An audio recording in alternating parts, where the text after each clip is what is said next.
il est l'esprit qui nous enseigne. Jean chapitre 16, nous lisons ensemble les versets 12 et les versets 13. J'ai encore beaucoup de choses à vous dire, mais vous ne pouvez pas les porter maintenant. Quand le consolateur sera venu, l'esprit de vérité, il vous conduira dans toute la vérité. Car il ne parlera pas de lui-même, mais il dira tout ce qu'il aura entendu et il vous annoncera des choses à venir. Ouvrons ensemble 1 Jean chapitre 2. 1 Jean chapitre 2. Nous allons lire le deuxième chapitre. Chapitre 1 Jean chapitre 2. Jean-Paul chapitre 2. Nous lisons le verset 27. Pour vous, l'onction que vous avez reçue demeure en vous, et vous n'avez pas besoin qu'on vous enseigne. Mais comme son onction vous enseigne toutes choses, et qu'elle est véritable, et qu'elle n'est point un mensonge, demeurez en lui selon les enseignements qu'elle vous a donnés. La Bible dit ici que quand le Saint-Esprit demeure en nous, c'est que l'Esprit de Dieu qui est en nous nous enseigne toutes choses. Car il est l'Esprit qui nous enseigne. Il est l'Esprit qui nous enseigne la parole de Dieu. Il est l'Esprit qui nous enseigne à comprendre beaucoup de choses. Nous avons déjà dit qu'il est l'Esprit de sagesse et de connaissance supérieure. Donc il nous enseigne selon la sagesse et la connaissance d'en haut. Notre deuxième point est qu'il est l'Esprit qui a fait naître Jésus-Christ notre Seigneur.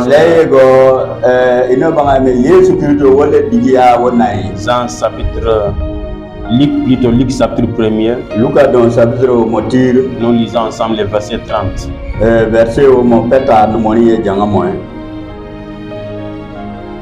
L'ange lui dit: ne crains point, Marie, car tu as trouvé grâce devant Dieu. Et voici, tu deviendras enceinte et tu enfanteras un fils, et tu lui donneras le nom de Jésus. Avançons pour lire les versets 34 et 35.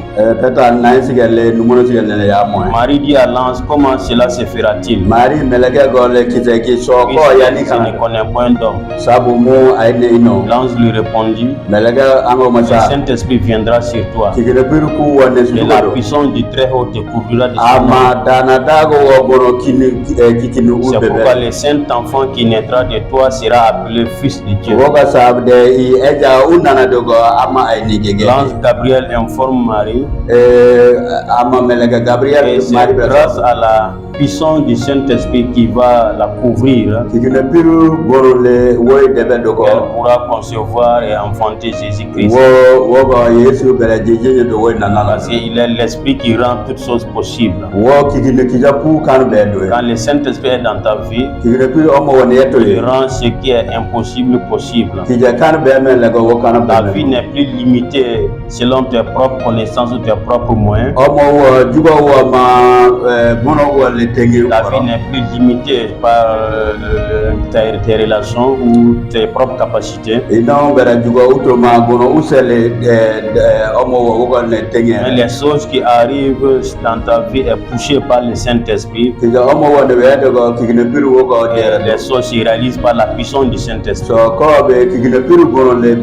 Voilà pourquoi il est important que nous recevons le Saint-Esprit. Parce qu'il est l'Esprit qui rend l'impossible possible.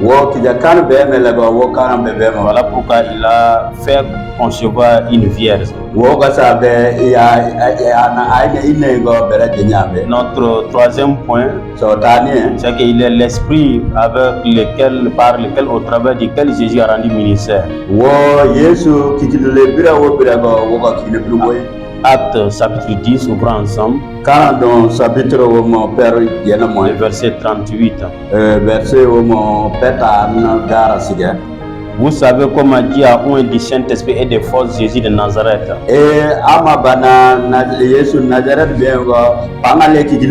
Qui allait de lieu en lieu, faisant du bien, et guérissait tout ce qui était sous l'empire du diable. Car Dieu était avec lui. La Bible nous dit clairement que Dieu a oint Jésus du Saint-Esprit et de sa force, donc de sa puissance. Et c'est le Saint-Esprit qui lui permettait de faire du bien aux gens. Le Saint-Esprit qui lui permettait de guérir tous les malades. Et c'est le Saint-Esprit qui lui permettait de délivrer ceux qui étaient sous l'emprise du diable. Donc le Saint-Esprit est l'Esprit au travers duquel Jésus a rendu ministère. Nous avons lu dans l'autre émission que c'est quand il a reçu le Saint-Esprit que le ciel ouvert sur lui.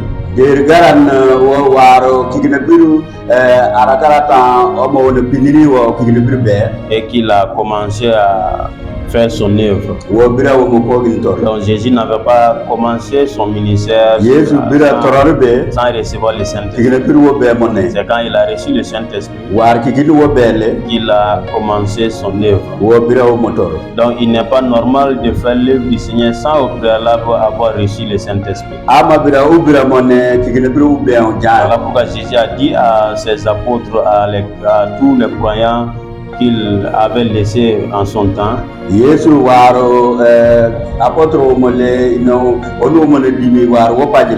a dit d'attendre que le Saint-Esprit descende sur leur vie avant de commencer l'œuvre de Dieu. Donc nous devons d'abord recevoir le Saint-Esprit avant de faire l'œuvre que nous faisons pour le Seigneur. Quel qu'en soit ce que nous faisons pour le Seigneur, aussi petite que soit cette œuvre, nous devons le faire par le Saint-Esprit. Si nous n'avons pas l'Esprit de notre Seigneur et de notre Maître, nous ne pouvons pas accomplir sa volonté. C'est quand nous recevons son Esprit que nous pouvons accomplir sa volonté. Le point suivant, c'est qu'il est l'Esprit qui a ressuscité Jésus d'entre les morts. Romains chapitre 8. Lisons ensemble le verset 11. Romains chapitre 8. Le verset 11. Et si l'esprit de celui qui a ressuscité Jésus d'entre les morts habite en vous, celui qui a ressuscité Christ d'entre les morts rendra aussi la vie à vos corps mortels par son esprit qui habite en vous.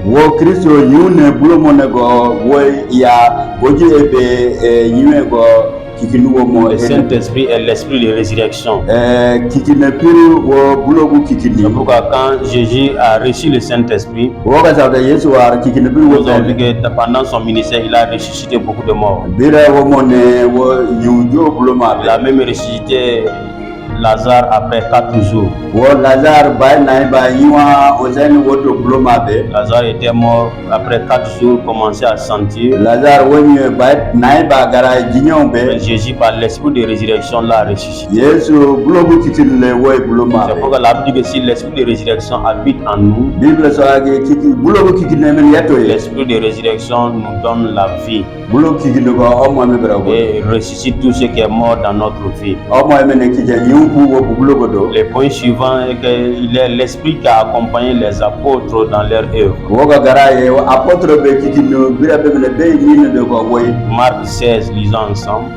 Marc dont il y en a moins. Le Saint-Esprit est l'esprit qui a accompagné les apôtres dans leurs œuvres. Marc 16, 17. Voici les miracles qui accompagnent ceux qui auront cru en mon nom. Ils chasseront les démons. Ils parleront une nouvelle langue. Ils saisiront des serpents. S'ils boivent quelques breuvages mortels, ne leur fera point de mal. Ils poseront les mains aux malades et les malades seront guéris. Le Seigneur, après les avoir parlé, fut enlevé au ciel et s'assit à la droite de Dieu. Ils s'en allèrent prêcher partout. Le Seigneur travaillait avec eux et confirmait la parole par les miracles qui les accompagnaient. La Bible dit que le Saint-Esprit accompagnait les apôtres primitifs par des miracles, des signes et des guérisons. C'est par lui plutôt qu'ils ont fait l'œuvre de Dieu. À partir du jour de Pentecôte, nous avons vu ce que les pierres ont accompli. Ils ont reçu le Saint-Esprit. Le point suivant, c'est qu'il est l'Esprit qui remplit tout enfant de Dieu et qui les révèle de la puissance de Dieu. Le passage que nous avons lu dit que tous ceux qui vont croire au Seigneur Jésus recevront l'Esprit de Dieu par lequel ils vont faire des miracles de guérison, grâce auquel aucun sort de l'ennemi ne peut les atteindre. Acte chapitre 2, le verset 4. Et ils furent tous remplis du Saint-Esprit. Se mirent à parler en d'autres langues selon que l'Esprit leur donnait de s'exprimer. Avançons pour lire le verset 38 et le verset 39. Pierre leur dit, repentez-vous et que chacun de vous soit baptisé au nom de Jésus-Christ pour le pardon de vos péchés et vous recevrez le don du Saint-Esprit. Car la promesse est pour vous, pour vos enfants et pour tous ceux qui sont au loin, en aussi grand nombre que le Seigneur notre Dieu les appellera. Le Saint-Esprit est l'Esprit qui accompagne tout enfant de Dieu. L'Esprit qui remplit tout enfant de Dieu qui le cherche. Il est l'Esprit de Dieu qui couvre tout enfant de Dieu par sa puissance. Notre prière ce soir est que le Saint-Esprit remplit ta vie. Il couvre ta vie par sa puissance. Il te couvre de son ombre. Comme il a couvert Marie et a rendu ce qui était impossible dans sa vie possible. Et le Saint-Esprit vient dans ta vie, manifeste sa puissance, manifeste sa grâce dans ta vie, manifeste sa paix dans ta vie, manifeste sa bénédiction dans ta vie. Il te couvre de la protection de Dieu et que Dieu règne sur ta vie. Dans le nom puissant de notre Seigneur Jésus, nous avons prié.